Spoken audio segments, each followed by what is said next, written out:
Get cool stuff for what you were going to do anyway. Drink beer. With Buy Beer, Get Gear from Labatt, you can just snap a photo of your receipt and upload it to the website to rack up points for exclusive merch. Get points for every purchase, whether you're grabbing a pint on draft, a case for a party, or a tall boy at the stadium. Any size, any product, anywhere you buy Labatt.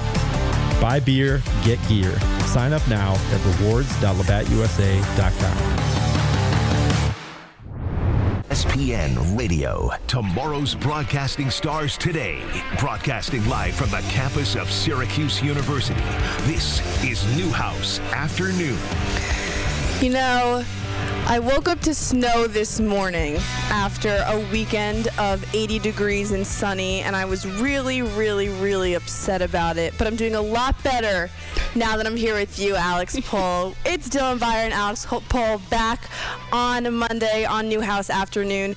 It's the last week of classes here, and as seniors, we're kind of like, what's going on? We're no longer students after this week. But don't worry, this is not our last show. Next Monday will be our last show, and we are planning some big, exciting things for next week. So definitely stay tuned. But today we have a big slate of things to talk about, including and starting with both lacrosse teams, because that's really all that's going on in Syracuse sports. Really nothing really in football. On the basketball side, they haven't really done anything in the transfer portal yet. No big splashes coming or going. So for now, we'll stay with lacrosse. We'll start with men's lacrosse. Before the game on Saturday, there was the PLL draft in which 5 Syracuse players got drafted, which matches the most amount of Syracuse players ever drafted in the PLL draft. Splina doesn't go number 1. He goes number 3, but I don't think that's a problem with him. And Splina and Billy Dewan will be teammates in Maryland. But a question mark is that Finn Thompson goes undrafted and Dante Bowen gets drafted, I think, late in the late rounds, which was surprising both to him and to maybe everyone else. But Finn Thompson, who is very crucial to the Syracuse offense, he's an excellent shot maker, but no teams out there. He can still be an unrestricted free agent and get signed somewhere. But why do you think, what's missing from Finn Thompson's game that doesn't maybe make him PLL eligible, really? I don't want to say that there's anything per se missing from his game. I think that the draft is hard. It's also it's the same thing when you talk about any draft. If you talk about the NFL draft that we have coming up, it's what does a team need? So I think that it comes down to what we've talked about all season long of how much talent there is, not only on the Syracuse side. If you had Joey Splina, Luke Roa, Michael Leo, all these guys on that attacking end or midfielder side, just like Finn Thompson, and then put that with all the other guys in the rest of the nation.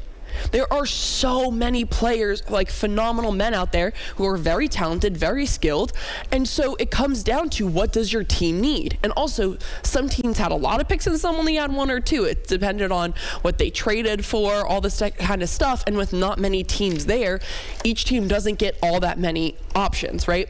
So if your team needs more defenders, you might only within the few rounds that there even are, you might only be picking up 2 players. Right. They might both be defensive guys, or it might be only one on the attacking end. And because of how much talent there is at Syracuse and every other college throughout the nation, there were just so many players to choose from. And it's not that he was necessarily lacking in any capacity. It was, you're just saying, Dante Bowen got chosen in the late round. Well, guess what? Maybe that team could have chosen Finn Thompson, but they needed a short stick defenseman. They didn't need an attackman. And so that's just what it comes down to, is what the needs are of these teams and how much talent there is out there. I think that also the fact that, again, Syracuse has so much talent that, maybe certain teams didn't think they've been seeing as much from Finn Thompson recently, but it's because there's just so many other players playing really well for the Orange this season. Right, and that's the thing we've talked about all season, is this senior class for Syracuse and just how good they are. And then you also, as you mentioned, the PLL is a growing league. There's only 8 teams. It's not like the NFL draft, which you see span over 2 and 3 days, multiple rounds that go really, really late into the night. It was a 1 or 2 hour thing. Like it wasn't that big. So as the PLL expands and as it grows, and I'm almost 100% sure, especially this Syracuse draft class will grow the game. No doubt Joey Splina will. So maybe in the future there will be future opportunities for a Finn Thompson-esque like player all across the nation to get drafted. There's only 32 picks in this draft. Right. You only have 4 rounds. It's just basically the first round of the NFL draft is the entire PLL draft. Exactly. So it again comes down to the needs of the teams, and it's not even that he isn't good enough. Right. It's more of it just might not have aligned with what these teams in these later rounds were looking for. And it's just unfortunate, but at the same time, like you mentioned, there's still opportunity for him to end up playing. There's a lot of guys that have been on, pulled that shorter end of the stick, or even been drafted and been sort of on a sort of practice squad or playing with the teams, but not in the regular, season. And then they've ended up being picked up and made an official, more consistent roster player. You had just recently Aiden Denenza, who came from Duke, Long Island guy. Didn't really play in the PLL, but he was like on one of the teams, was practicing with them, whatever. He was just kind of filling in the gaps a bit. And then he really showed out of nowhere. And they're like, okay, perfect. He's on our squad now. So you could definitely see that happening with Finn Thompson. So this is what gets interesting is, okay, PLL draft on Thursday. And then on Saturday, Colgate comes to Syracuse. Don't know this, but you almost have to think, well, if Finn Thompson wanted to go in the PLL, maybe he's like a little butthurt, like, I didn't get drafted, all of my friends did. In that Colgate game, which Syracuse won, Finn Thompson, it was like the Tasmanian Devil, took 17 shots, and 7 of them landed on goal. The next below him was Mike Leo, who took 8 shots on goal. So I don't know if it was rage. I don't know if it was because it was Colgate, but Finn Thompson and senior day. But Finn Thompson was playing with fire under his belt in this game. He amounted 4 goals and 1 assist. He really could have had 7 goals. So many crossbars in that Colgate game. It was a game that Syracuse definitely controlled, but it wasn't a game that Syracuse completely compelled to me that they're 100% ready for the postseason. They won by 7 goals. Joey Splina breaks the record. Michael Leo, Finn Thompson, 4 goals, both apiece. But it just at times felt a little too close for comfort to my liking, especially like we talked about last week. This isn't a very good lacrosse team. They definitely had some flashy guys on this team. Their goalie made some great saves, but I would have liked to see Syracuse play a little cleaner of a game than they did. Yeah, I don't necessarily disagree with that. I think it also just comes down to that Colgate team, they might not be the strongest program, right, but at the same time, we have seen upsets so far this season. You've seen close games. It's not the end of the world. We talked about a bunch of March Madness where these lower teams we know what expects pull something out.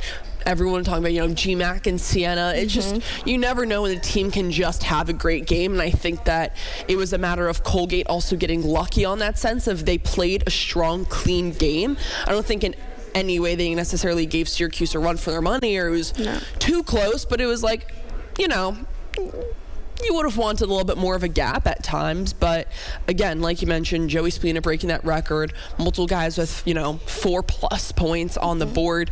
I think it just was a normal Syracuse sort of team game, getting everyone involved. And it's, at least what I will say though is the fourth quarter, they know how to finish a game. And that's something key. that we haven't seen too often for Syracuse, or sometimes they do start to come back at the end. They cleaned it up, going 4-0 in that final quarter, so they were able to seal it off pretty strong. That is the key. Well, in a minute, we'll get into what John Mullen has been struggling with at the X, because you talk about postseason, you have to win possession in order to win games. That's number one. But where we've talked about so much that Syracuse has to start hot and end hot, that's exactly what they did in this game, and that is a big part of the reason as to why they won this game. When you are able to keep a team scoreless in the fourth quarter, that shows that not only is your offense doing the right thing, but your goalie is making the right saves and your defense is playing the right way. Now, on the John Mullen side, he went 11 for 20 in the game, and then Colgate ultimately beat Syracuse in the face-off statistic 27 and 26, also on ground balls. In the postseason, like I just said, John Mullen needs to play his best game, and that's when he did. Last year, John Mullen exceeded expectations, what he did in both the ACC tournament and the NCAA tournament. What he showed against Colgate, this was almost like a redemption-esque game. It could have been for John Mullen because he hasn't been the best at the X this season. So I think a lot of people were really looking forward to him dominating that face-off spot, and he didn't. And the thing about John Mullen's game is, not only when he wins face-offs, it's a possession for Syracuse, but he goes right to the goal sometimes and scores. So he's also a goal scorer, which is a huge part of the Syracuse offense that seemingly is missing. So John Mullen definitely needs to get a little cleaner on the X going forward. Yeah, it's, we're going to talk about it later with women's lacrosse, but it's kind of the same question you asked me last week when it comes to the women's side of, hey, they're still winning these games, but they are being dominated on the draw circle. Is that something that's a concern going into the ACC tournament, going into NCAA tournament, getting farther down the line in postseason play of can they still win these games against higher ranked opponents if they can't take care of it? And it's just a matter of giving your defense a break. Mm-hmm. If your defense is stopping the ball, you finally get a goal on the board, or vice versa, of the other team scores, you want to get that possession back, whether it's you going on a run or stopping the other team from going on a run. And if you can't take care of the ball at X and get that face off or the draw, whatever it is, you're not giving your defense a break. They're going to get tired. They're going to get worn down, and you're going to be able to give up your lead, and you're going to be able to feed into that game of runs a lot easier. But at the same time, thankfully, Syracuse has a strong defense both on the men's and women's side. But when you're going into these games with high-ranked opponents, you want to give them a break. They're going to long shifts over and over again, so you do want to see them clean it up. Is it necessarily a make or break? Are they going to win or lose based off of that? Based off the way they've been playing, both these teams have been playing? Not necessarily, but it definitely can drain your team a lot faster. And you speak of playing higher ranked opponents. This weekend, they faced the number one team in the nation away for the last game of the regular season. And this game has so much riding on it, just in terms of the standings for the ACC, if Syracuse can get a home game in the ACC tournament and beyond, and just what this does for Syracuse's momentum going forward. The rankings came out this morning. Syracuse stays at 5, Notre Dame stays at 1, Princeton stays at 2, UNC stays at 3. Syracuse has lost to Princeton and UNC, and now they have Notre Dame.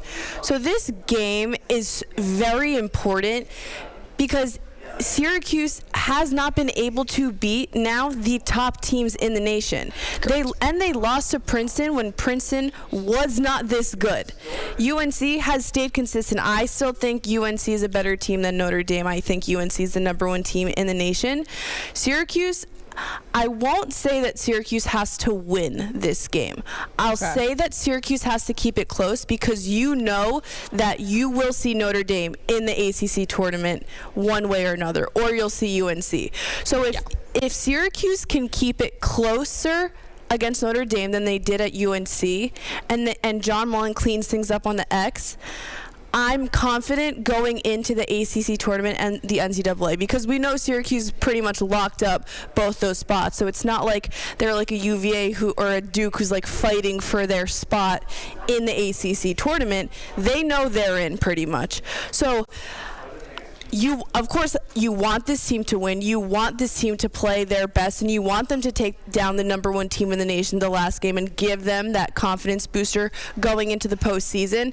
But I won't necessarily say that this is a game where it's an all or nothing mindset because I think there's a lot that they can improve on and look to learn for, and then you're probably facing this team 2 weeks later. Yeah, you're definitely going to end up facing them, especially Duke fell to Notre Dame, 7-6, and that they're out. Yeah, they're out of postseason. They're not going to be playing in that ACC tournament. So now you have your 4 teams locked in. You've lost to one of them. You beat the other. So you lost to UNC. You beat UVA. So this is going to be that third team of seeing where you're going to land on that map in contention with Notre Dame. Of if you're visualizing these 4 teams together, how not only are they ranking, but what are the gaps between the skill levels of these teams and the ability for Syracuse to be able to take them down? Right, and what Notre Dame has that Syracuse doesn't is Sean Light. And you know they're going to put Sean Light right on Joey Splina. And as much credit as I've given Joey Splina and as much credit as he deserves, Joey Splina can be stopped. We saw it in the UNC game. Saw it against Maryland. Right. When he had no goals, no assists against UNC, and he was completely shut down, and the offense kind of spiraled. I am not confident enough that Joey Splina can outwork or outdodge Sean Light, and Joey Splina kind of disappears. This is a game in which Joey Splina has to step up, has to shut down people like me and critics like everyone else out there that's saying that he can't dodge sometimes, he can't get around defenders. This is a huge game for Joey Splina to step up along with the rest of the Syracuse offense. And I think that he definitely can. If you're going based off of the way he at least played against UNC, he was close. He had opportunities. It was taking one extra step. You know, he was coming around the crease, coming from X, moving up, trying to take a shot where he didn't necessarily have an angle, but he had his defender beat at times. So he was sort of like 1 inch away, 1 step away. He was so close, and he was playing better at least than he did when he was getting completely locked down against Maryland. So when you're coming back from that, if you're making progress throughout the season, I think he has the potential to do so. Will it be easy? Absolutely not. It's not going to be easy for him, but I think he's able to, and it's not necessarily him that needs to step up. I think it's the rest of the attack that does, because they need to get him the ball, and also there were times that he had the ball. We talk about him being, great at having those assists, having multiple. He had 5 in this past game. If you're not getting open for him, that's what the whole issue was for a lot of the UNC game is the rest of the team wasn't getting open for Joey to give off a pass. Yeah, but it's also if you double man Joey, he seemingly can't even make that pass exactly, in the first but there place. are times where he had his hands open. He wasn't able to shoot or necessarily get around his defender, but he could at least pass the ball, get it to someone, and no one was moving around as much. So it's on those other players. It's on that Finn Thompson, Michael Leo, Peyton Anderson to step up and be physical and either go to goal or get yourself open for an assist from Joey. So it's the whole team that needs to step up. He has to be a leader and facilitate that, but I think he can do so as long as everyone else steps up to that caliber. Well, a big last test for this Syracuse team. On the women's side, they had their last test of the season, and they failed that test. We'll talk about it right when we come back. I'd say fell short. What if they failed? Well, I was making. We're talking about a test. You either pass a test or you fail a test. Not necessarily. Okay. You can get an A, a B, a C, a D, and then you fail. All right. I'm going to say that they got the average score on the test. Like, that doesn't sound right. You got to be a little flashy. They failed. They failed the test. Well, they lost, so yeah. Yeah. If you're saying win, loss, pass, fail. I mean, they failed. Fine. They failed the test of the history books. This was a history test for Syracuse lacrosse. What, they haven't beat them in 8 years? Yeah. This was a test. They failed. They failed it. I know that's a very harsh word, and I'm sorry, but I'm not using it like that harshly. I was just,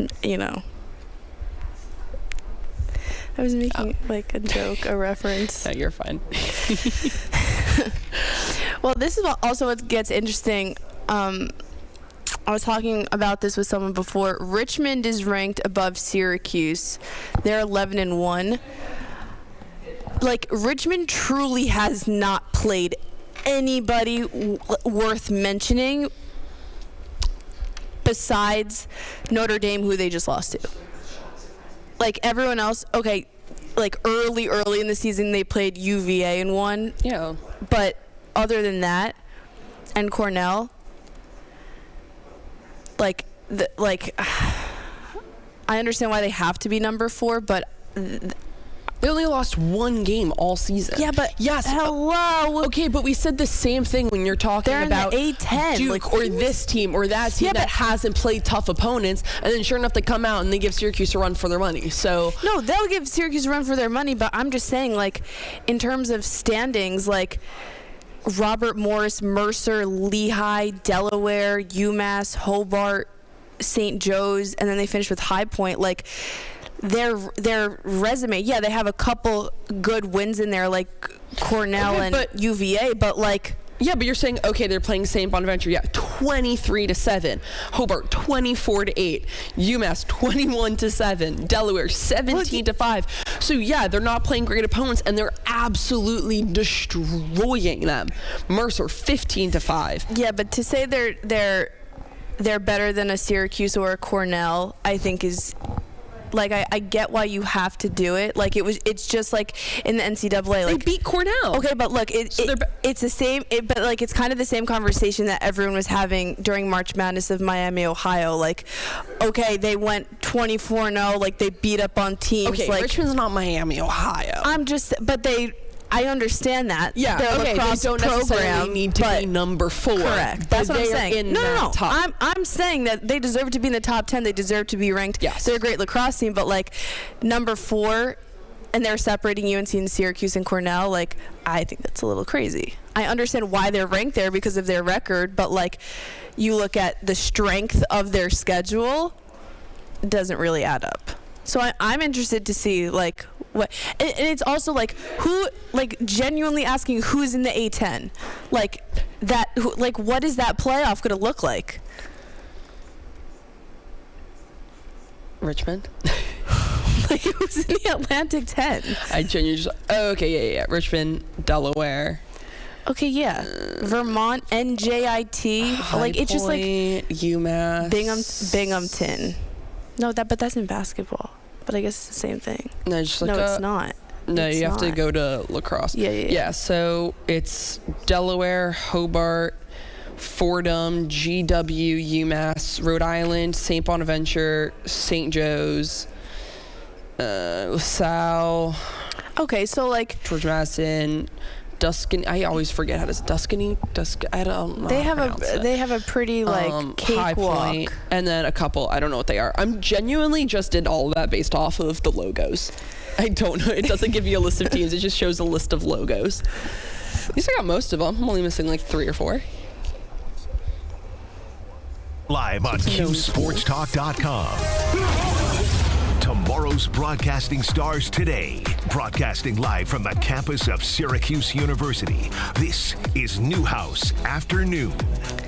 So, going into the break, Alex thought I was a little harsh when I said that Syracuse women's lacrosse failed the test of BC. And what I was trying to explain is that this was a history test. I was kind of like making a reference to because Syracuse hasn't beat. No, let me cook. No, right. Syracuse hasn't beat BC in lacrosse on the women's side. Well, obviously there's no men's side in 8 years. So in terms of the history, this was a test for Syracuse, and BC passed the test once again, and Syracuse did not. Yeah. Do you like that analogy? No, I do. I got it. It was more of I didn't know it was just like pass, fail were the only options. It's like a pass, fail course because she's like, oh, it's either you pass or you fail. It's like, no, there's like A, B, C, D, kind of have different calibers. So it's like they definitely fell short. Right. I don't know if they absolutely failed. Like, so I think of like failed as like, okay, you bombed, you were horrible. But no, this if was you're thinking about it in the game of, sports of the only options are win or lose, pass or fail, yes, they failed. Okay.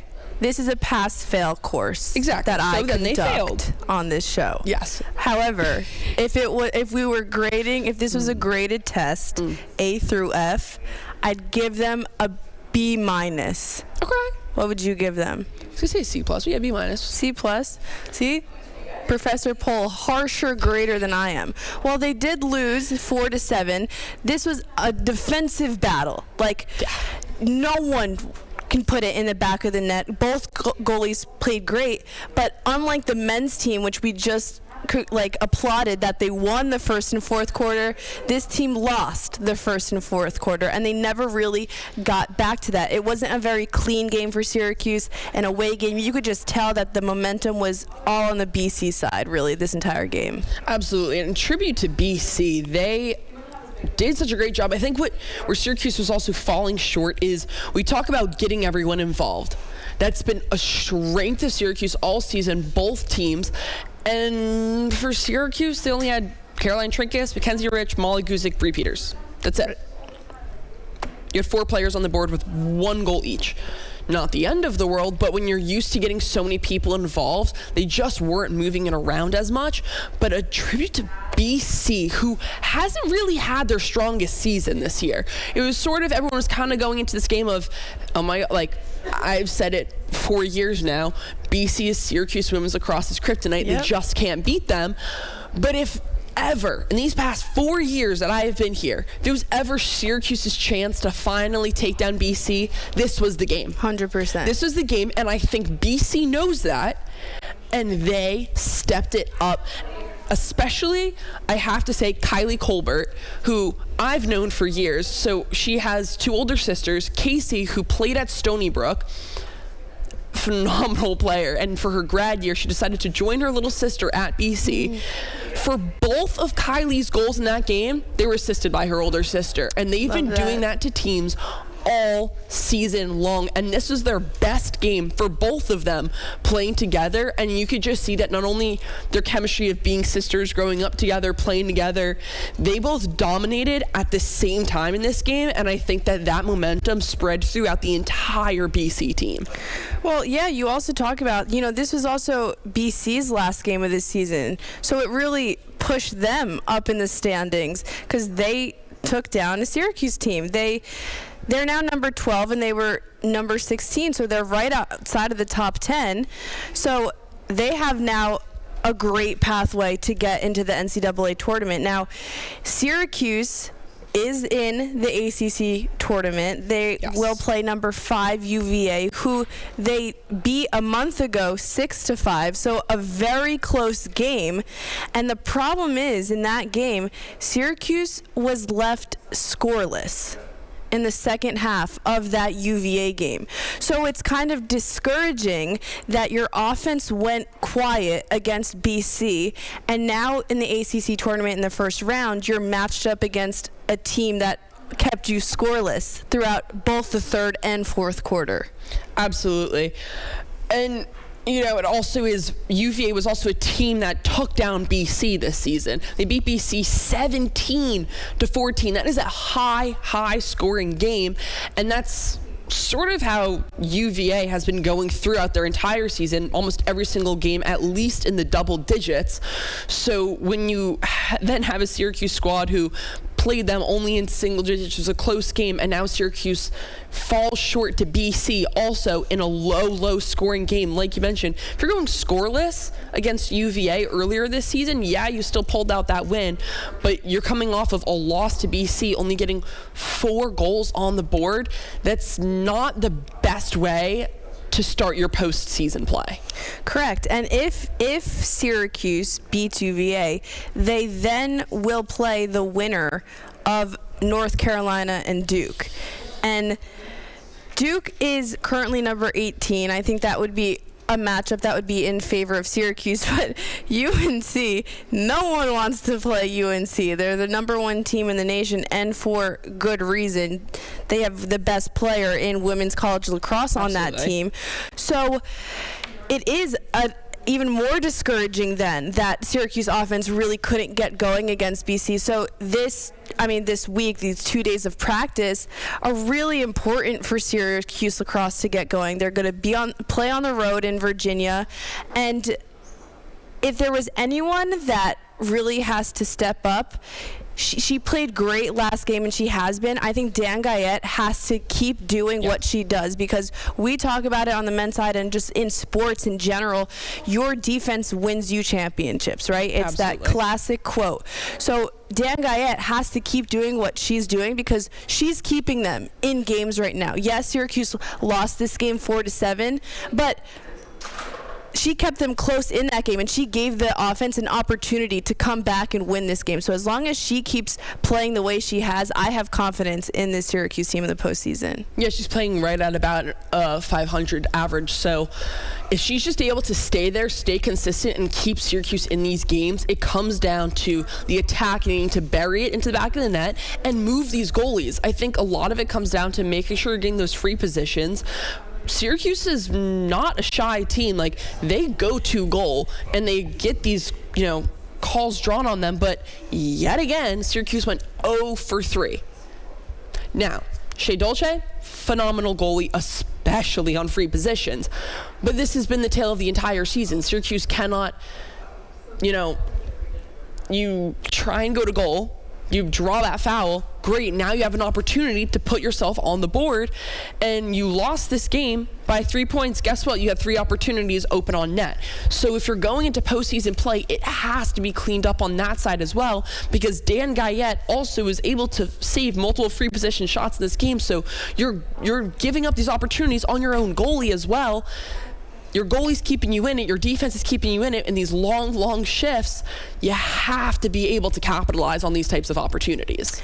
So how far do you think Syracuse needs to go in this ACC tournament?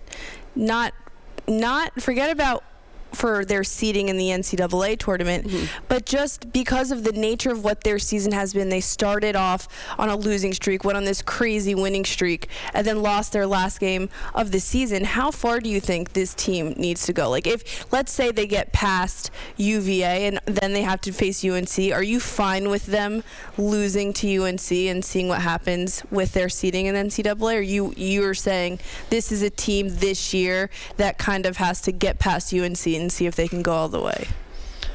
No, I think that they can lose to UNC. It's the number 1 team in the nation. It's Chloe Humphreys. It's her squad. It's just a dominant program. You have to, but the one thing is you have to be UVA. You have to be UVA. You're coming into these low-scoring games. You're not playing your best. Your attack needs to get going, and thankfully that's something that you can take advantage of when you play against UNC, but that needs to be a close game. It can't be some sort of blowout. But if you're able to stay close with UNC, it's got to start from being dominant against UVA and not sort of slipping it away. I mean, a testament to Syracuse. Again, when you say pass, fail, they have passed over and over again. They passed when they played Duke. They passed when they played UVA, but they slipped by. It was 1-goal games. And the Notre Dame game, quadruple overtime, 1-goal games. Now, again, like you said, with what I thought fail was being harsh, they passed. They aced it, if you want to say that. They, win, lose, pass, fail. They passed. But when you're going down to grading, it's not like they passed with flying colors. They're slipping away. So you need to be able to create space. And that is where they need to make it happen, is in that UVA game, not be a 1-goal win. Yes, a win is a win, but creating some sort of comfortability and space and showing that you're a dominant program and you're not just kind of sliding under the radar. Well, we'll see what Syracuse does on Wednesday. Hopefully they can pull it off against UVA. Well, you talk about teams that are passing and failing. There is a team right now in professional sports that I won't say is failing. They're completely bombing what they're doing. We'll talk about it right when we come back.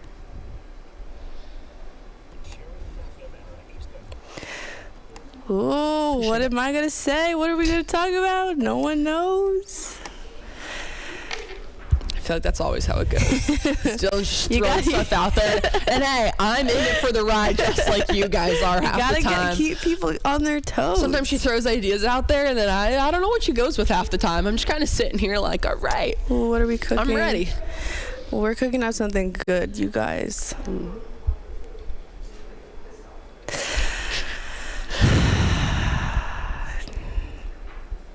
This is quite the story. Okay, we'll give our Twitch viewers a little preview. Go for it. Obviously, like, the Diana Rossini stuff came out. We'll talk a little about. But today, like an hour ago, it came out that the Patriots tried to stop the photos of Mike Vrabel and Diana Rossini being published, which is hilarious if you're the Patriots. For as many Super Bowl rings as the Patriots have, there should be a lot more people in handcuffs.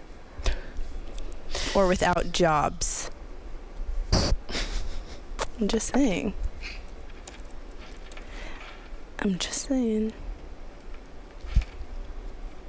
Just saying.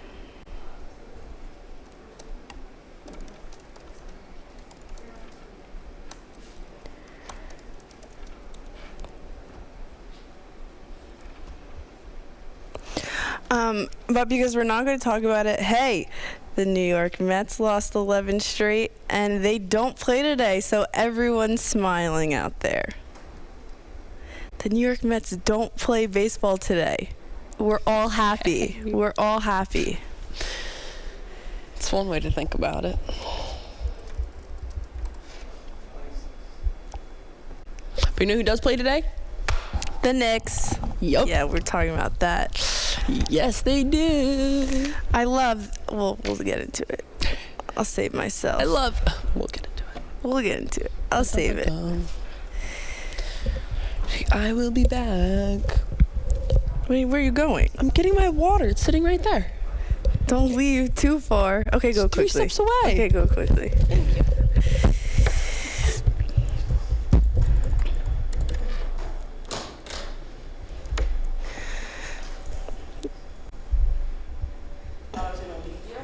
Yeah. Oh, also, did you see that Sabres goal last night? Oh my God.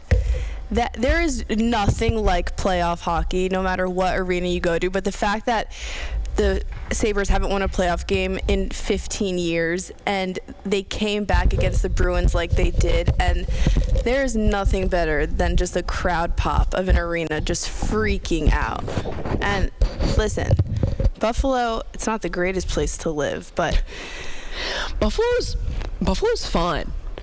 There's some like really nice areas. Listen. Have you ever been to Buffalo?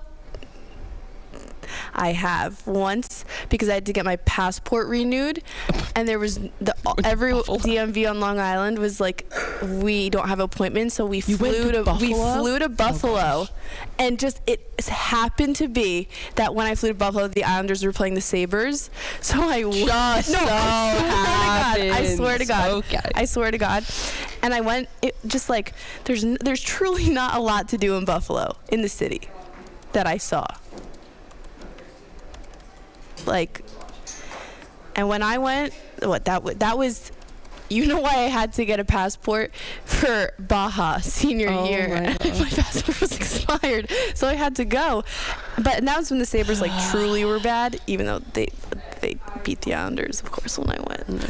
But it was dead. So to see like Buffalo become like alive last night and like risen from the dead, the Sabres faithful, that was a great thing to see.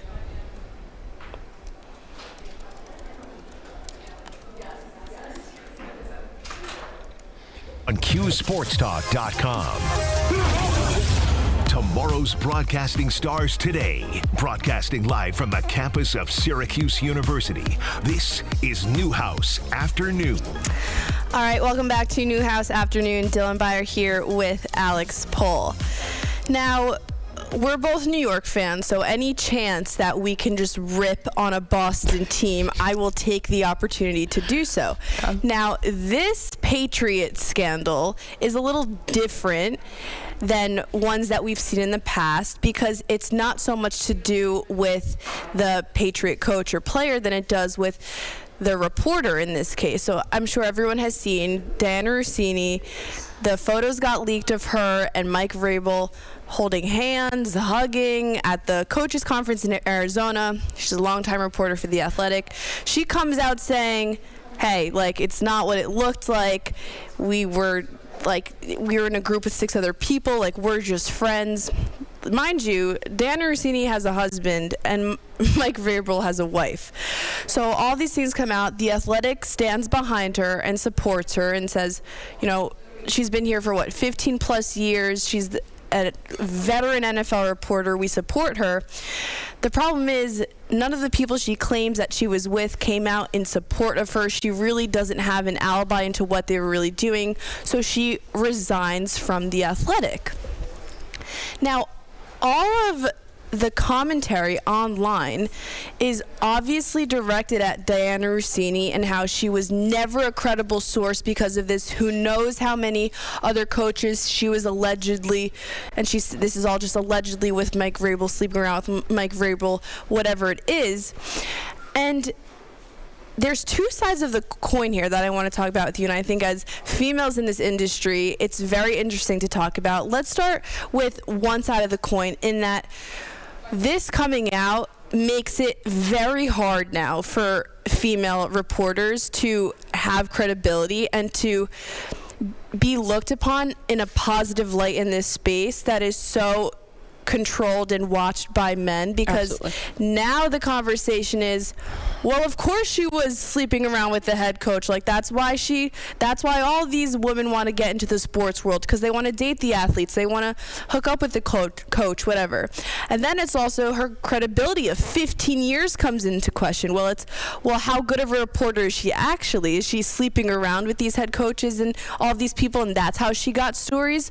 So that's one side of it, which it's hard because, and I'm sure you have so many stories that you could tell of times where guys have said something to you that would have never been said to them, and we deal with it every day. So from like female reporter to female reporter, you're kind of just like, well, this sucks. Yeah. Right? Absolutely. I mean, there are times where I'm like, oh, I'm going to cover this or do that. They're like, oh, of course. They're like, oh my gosh, so you're just doing it to hang out with the players or this or that. And I'm like, no, I'm doing it because it's my major and my job. Like, it's just the intentions of everything are always in question. Always every single time. Right. So in terms of this topic, in terms of just women in the industry, it makes it really hard. It also calls into play this huge conversation of journalistic ethics. And, you know, Professor Stomsky here teaches a sports and ethics class, which I took, which is an amazing class. And so this was definitely not good. Now, there's this kind of like, I know they said there was two sides. There's this middle ground of like just two humans happen to fall in love, or like whatever they're doing. I don't even know if you can call it love, but like, okay, whatever. But then there's this other side of this narrative that never gets talked about in sports, because there's really no prominent women voice out there that catches on and a lot of people agree with, and that just as much as Diana Russini was involved in this scandal, so was Mike Vrabel. So is Mike Vrabel. I understand that Mike Vrabel is right now looked at as like the king of the Patriots. He brought the Patriots back to the Super Bowl. He's transforming Drake May into a prodigy quarterback, whatever you want to call it. This also breaches, if true, Mike Vrabel's contract. So the media and the way the conversation is going about it, why we don't hold men accountable in these positions is so beyond me. And we talk about the broader Patriot conversation of, we all know what Robert Kraft did. We all heard the stories of what Stephon Diggs. So yeah, this is just a Patriot problem at the end of the day, which the Patriots suck anyways.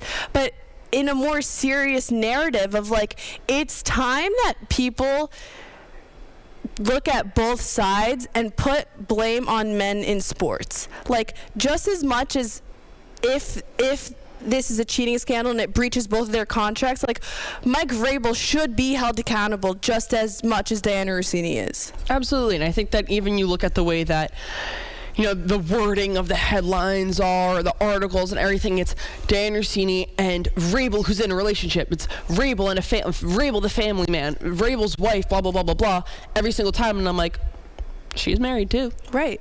Like, so, like, both it was coming. There was a lot of them that were sort of, like, they were framing and wording it as, oh, she's getting in between him and his family, him and his wife. Oh, she's the one who provoked him, or she's trying to ruin his marriage. Well, she's married too. Right, but this is the problem not only with the NFL but with sports in general, is that if there's an athlete or there's a coach or there's an owner who violated contract, who did something illegal, who committed an assault, whatever it is, no one gets held accountable if they're making money for the league.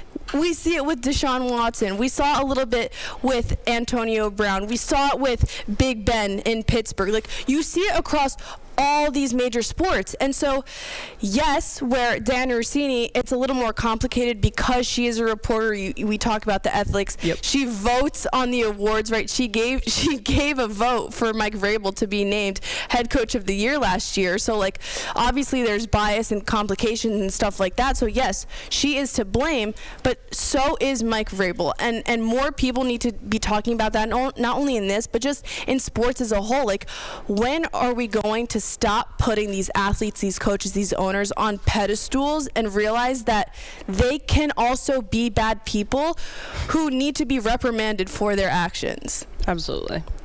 So listen. And there's Dylan's rant of the whole situation. I'm not calling for Mike Vrabel to be fired or to resign.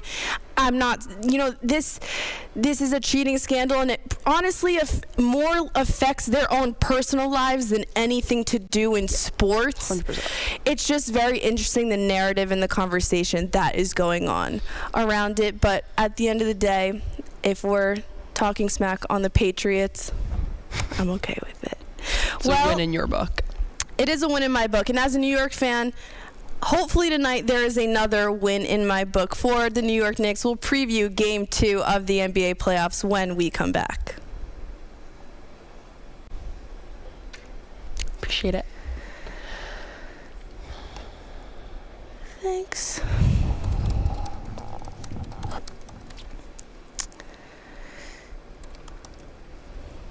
New York or nowhere? Well, Madison Square Garden or nowhere, because none of the other New York teams want to do anything. Besides the Yankees did sweep their series. But man, the Mets, season's over. And I don't say that lightly. I truly don't, because only 4 teams have reached the postseason after going through a double-digit losing streak. Only 4 in MLB history. So, as early as it is in the season, the Mets season is over. And I'm okay. You know what? I'll accept that. I'll accept that this year in sports, and again, Knicks are still playing. No one is beating OKC. Not even you delusional Celtics fans out there who think that you can beat OKC. You could be delusional and maybe right in saying you could beat the Knicks. No one is beating the Thunder. Maybe the Spurs, but no one from the East is beating someone from the West. So, as a New York fan, I'm truly hurt, and I'm just happy that I can truly enjoy my summer. I'm not going to focus on sports this summer. I'm separating my fandom. I'm just going to be a non-sports fan this summer. I'll watch the games. So what is your summer then entail for you? Alex, I don't know my life without sports. So it'll be very interesting, but I'm done. Do you have a job yet? No. Maybe? No? Okay. Do you? No. No. What do you mean job? I'm still a student. I'm never graduating. I agree. I'm still a student right now. Let me finish being a student, pass these classes, get that diploma in my hand. I will find a job. It will happen. And also every week more jobs are coming out, especially like you just said, you're taking a break from sports, but a lot of sports teams recently this week have released job opportunities. I'm just gonna figure it out what I do. So I won't categorize myself as a sports fan. I have half of a job. I'm a freelancing job. It's a half a job. Yeah. So okay, I'm not a sports fan. I'm a free agent. You're a free agent. Yeah. Free agent. I'm a free agent right now. So just let me know. Free agent. Oh my gosh. Well, speaking about graduation, have you gotten your graduation dress yet? Yeah, I did. Oh gosh. I did. I ordered 3. One still hasn't come yet, but I think I'm. Did you get yours? What? And that's okay. No, it's fine. It's fine. It's fine. It's fine. It's fine. It's totally fine. You know what's funny? I looked a little bit. I found one potential maybe. We'll see what happens. See, this is the. I looked at heels. I don't have a good. I got from Amazon. Yeah, I don't. See, have a this is good the pair. side that you won't hear from two guys talking during the break. Exactly. Things that you would This never is think girl to hear talk. about. I had to figure out my hair situation. Because I was in my morning. BDJ class, and we were also talking about this, and the guys were like, I don't know, like, I'm just going to pull a suit out of my closet and wear it. I'm like, sorry, that's not going to fly around here. No, but that's...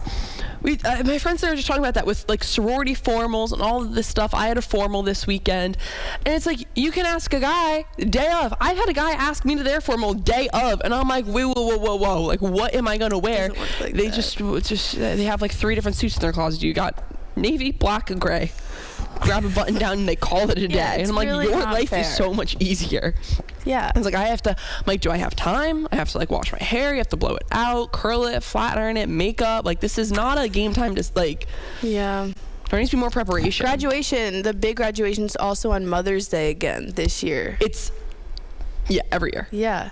Yeah, so shout out Every year moms. it's on Mother's Day. Hi, Mom. Hi, Mom. You're both watching. They are. My mom goes, what? No job yet? Love you. See, they are watching. Hi, guys. We love you. Yeah. It's okay. Watch live on QSportsTalk.com. Tomorrow's broadcasting stars today. Broadcasting live from the campus of Syracuse University. This is Newhouse Afternoon. Before the break here, you know, we support the orange and blue, even if it's not Syracuse. Well, no. Oh.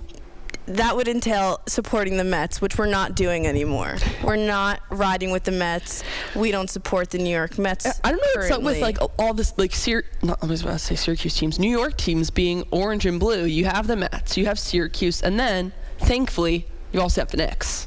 And the Islanders. And Did you forget? I'm sorry. Did you forgot about forget them. about the greatest Okay. franchise in the NHL? Okay. Anyways, Let's take a step back there. NBA playoffs tonight. Knicks game 2. They beat the Atlanta Hawks game 1. Now game 2. You know, this is a Hawks team without Trae Young. Even though I love the MSG crowd was chanting F Trae Young at the game 1, even though he's no longer a part of the Atlanta Hawks, but Trae Young has now cemented himself as kind of that Reggie Miller, like, New York hater. We're forever going to hate on you now. So you did that to yourself. I'm expecting the Knicks to really win in 6, maybe 5. Yeah.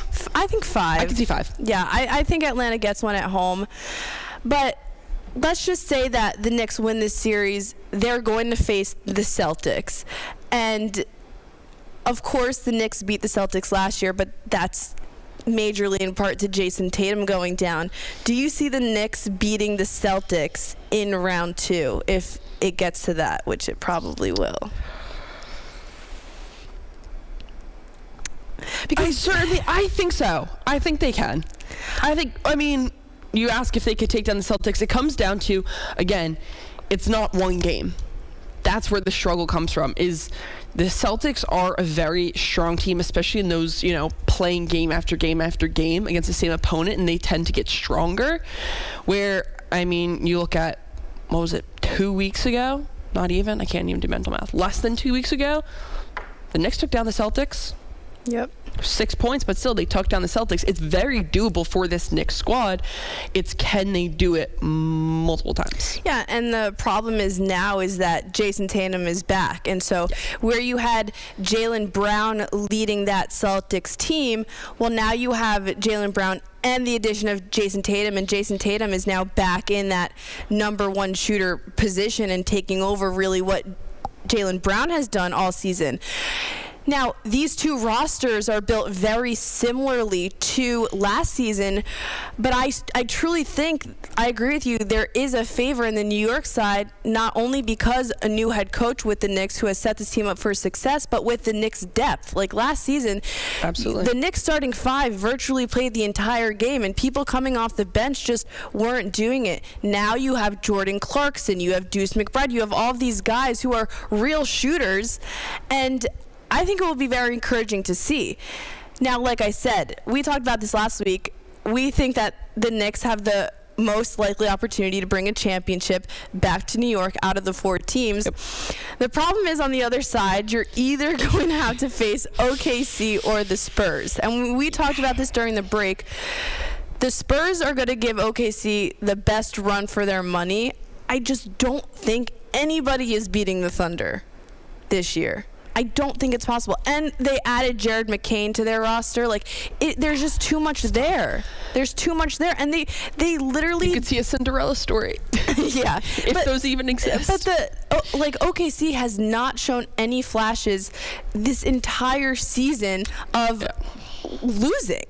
All they do is win. They're the youngest team in the NBA, and plus they're the most likable team in the NBA. Like, I would have a problem losing to like the Nuggets, or don't even get me started on the Lakers, but like and the Celtics. Yeah, but we're like not gonna go there. No. We But don't like go there with you. the Thunder, like I'm okay if they went back to back. Yeah. I don't have anything Obviously, against the Thunder. Like, I don't want them if to. it comes down to Knicks Thunder, then like you I want have the Knicks, but all hatred for the Thunder. Then at that point, it's no love there. You want the Knicks to win, but if it's the Celtics or someone else going up against them, I'm not mad. Yeah. Well, we'll see, taking it back a bit, how Game 2 unfolds tonight versus the Hawks. Hopefully it's in the Knicks' favor. Now, next week will be Alex and I's last show, the last show of Newhouse Afternoon before we are out for good. We have a lot of fun stuff coming up next week, so stay tuned next week, and we will see you then. For now, I'm Dylan Byer with Alex Pohl. We'll see you.